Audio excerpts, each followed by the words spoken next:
And if I could only buy one, which one would I get? Hey, how's it going?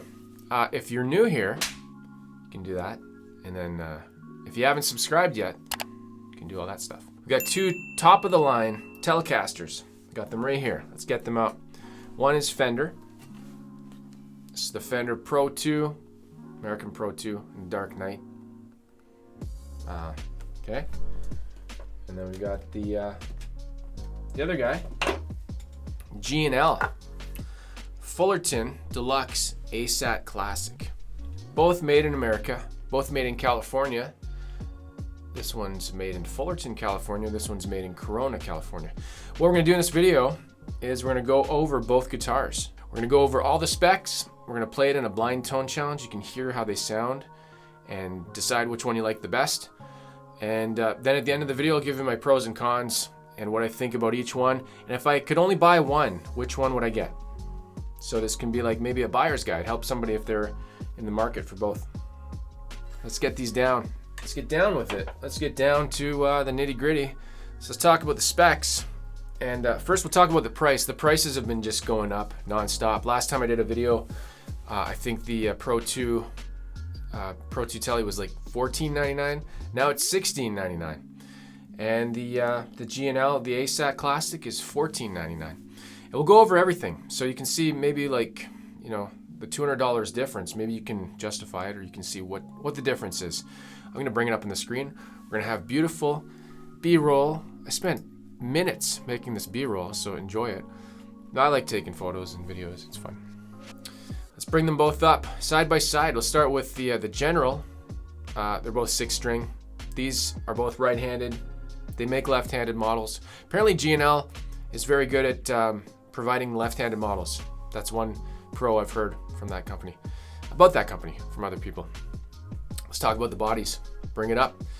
And I'm not even pretending I memorized this. There's no way. I just want to get it right. I've got the specs here. Let's list it. Let's go. They're both solid bodies for body type.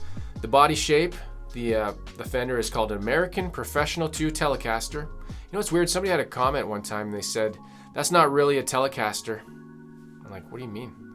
Because they're like, it's not the original. I'm like, okay, sure.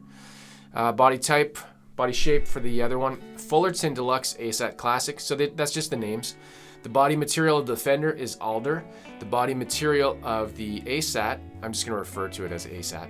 Some people like to say ASAT, but swamp ash. Body finish, gloss polyurethane on the Fender, and they just listed as gloss on the G&L, on the ASAT.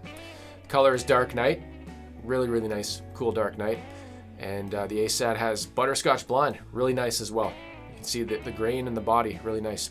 I will mention, I forgot to mention this, I do have full deep dives of these guitars. If you want to see what they look like inside and more about each one, this is like comparison, right? But if you want to see more on each one, you want to see more on, let's go with the neck, most important part of the guitar, in my opinion.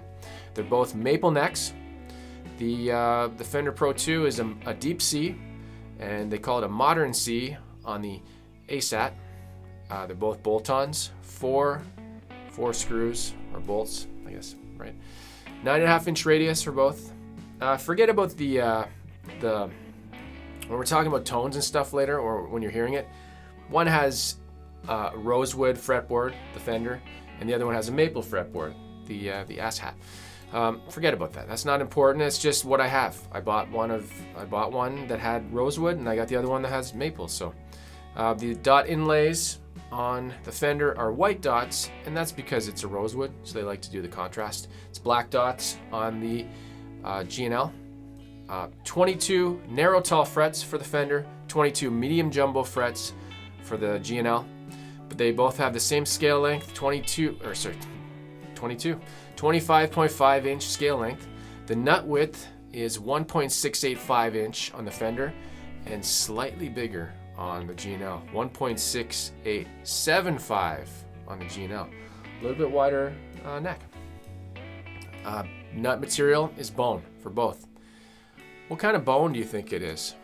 I got a bone to pick with you with bone. Let's move on to the hardware. bridge tailpiece for the Fender. 3-saddle top load string through body with brass bullet saddles. What they mean by that is you can string it through the body or you can do a top load. It's got the option. They made the holes. The G&L is traditional boxed steel bridge with individual brass saddles. I think that's really cool. It's 6 individual brass saddles. It's not the 3. You're probably gonna get better intonation. The tuners are Fender standard die cast. They don't list the ratio, the tuning ratio. You let me know if you know in the comments. I believe it's 18:1. I could be wrong though. The tuners on the G&L, closed gear, 12:1 ratio. 2 more things, and then we'll get into hearing it. The electronics on the Fender, neck pickup, V-Mod 2 Tele single coil, bridge pickup, V-Mod 2 single Tele single coil. The G&L, you got G&L MFD single coil for the neck, and you got G&L MFD single coil for the bridge. One thing to note on their tribute model, which is the Asian produced one, I'm talking about G&L, same pickups. So they include the same pickups on the American made and the Eastern made models. Controls, 1 master volume, 1 master tone with a push-push series on the Fender. And then you got a traditional 1 master volume and 1 master tone, 3-way toggle for both the guitars. So the Fender has like a modern thing. And I've mentioned the push-push thing before, and I've talked about it enough. Maybe I'll mention it again later. Strings on the Fender, USA bullets, 9-42. On the G&L, D'Addario, 10-46. Here's a big, I know this is a big deal for a lot of people. The Fender comes with the hard shell case, the Elite hard shell case. Beautiful case, really, really nice. You could probably throw it down a flight of stairs. You could probably drive over it. Don't do this stuff, I'm just making up stuff. Anyways, it comes with a hard shell case. The G&L comes with a gig bag. Really nice gig bag though. So I don't really have a preference. I think I'm gonna do a whole video about gig bags and hard shell cases and talk about that. So there we go, that's all the specs. Now let's hear them in blind tone challenge. You're gonna have to guess which is which. Which guitar is X, which guitar is Y. You will hear them, you won't see them. Let's go.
Did you get it right? If you didn't leave a comment already, let me know. Which one did you like more? There's no right or wrong. It's not that. It's just they're different, right? I've seen comments in my other videos. People are like, if you want a G&L and you want it to sound like a Tele, get a Tele. Get a real Telecaster. But I mean, I think they both sound really good. All right, now, my thoughts on each, okay? And I know people want to hear opinions. They want you to tell them which one they should get. I don't know why. I mean, I look to it too. I watch videos, so I get it. I'm gonna go through each part, and I'm gonna say which one I like better, and which one is better to me. Anyways, the tuners and tuning stability, equal. They're the same. I had no problems with each one. The neck, I prefer the Pro 2. The rolled edges and the satin is a little bit nicer. The satin's a little bit nicer. It's my favorite neck. I've said this before. The Pro 2 necks are my favorite. Nothing tops that I've tried. The body shape, I prefer the ASAT. I like the tummy cut. A lot of people say that's not really a Tele. I've seen that before. I don't know. They've had tummy cuts on Tele Deluxes since the 70s. Whatever. I like it. That's the one I like better. Pickup tones, equal. They're different, but I like them both. I plug them both in and I get great stuff, and I'm not like dialing and trying to figure out how to EQ my amp. They're both really good. The electronics, I'm gonna give the upper hand to the ASAT. The three-way and the wiring, they're more superior. The pots are smoother. I just like the basic three-way. I don't like the complication of the Pro 2. All the push. I would do without it. I didn't even know it was an option. I've said this many times. Didn't even know it was included when I bought the guitar. You bought a guitar and you didn't even know? What are you doing? I like the guitar. So anyways, the weight, the winner on this one is the ASAT. The Swamp Ash is really light, super light. Pro 2 is good too though. And again, when it comes to guitar weight, every guitar can be different. So don't judge the weight of one guitar and think that every guitar of that same model is gonna be the same weight. It's not the case. Wood is wood, and it can weigh differently. The accessories, the case and all that stuff, the Pro 2 wins in my case. In my opinion, okay? You get the hard shell case. It's just, you're paying for it though. It's in the price. You see the price difference, right? A case in Canada is like $200. I don't know what they are in the States, $150? Yeah, if you want to get any of these guitars, I have links. I got you covered. You can get them if you're in North America, or if you're in the other parts of the world. I got affiliate links to Sweetwater, Toman, Amazon, eBay, Reverb. I got you covered. You want to find one, go get one. And the affiliate links just help support the channel. It doesn't cost you anything more. Free to use it. You don't even know you're using it unless I tell you you're using it. So if somebody didn't tell you they have affiliate links, and you should ask them, what am I saying? You can only buy one of them. Which one do I buy today? Right? I'll make it simple. I'd buy the Fender. I'd choose I love that guitar. The G&L is also awesome, but you want to know, gotta buy one of them. I would take the Fender. It's the neck. It's the neck. The neck wins. It's the neck. If you can just get one of these necks, I would just buy the neck and not even get the rest of the guitar. I would just play the neck. This guy's an idiot. No, he's not. Yes, he is. Turn this over to you in the comments. Did you get the blind tone challenge right? Have you played G&L stuff? Have you played Fender stuff? Have you ever compared these guitars? Which one would you buy? Which one do you love? I'm just making up any kind of questions. What's your favorite food? My favorite color is blue. That's gonna do it for this amazing shootout. If you want to see more videos like this, leave me a comment. Let me know what guitars you want to see compared. These are fun. All right, as always, play guitar and have fun. And I'll see you in the next video. Take care. Best dad ever. It says right there, I can't make it up. I bought this cup for myself.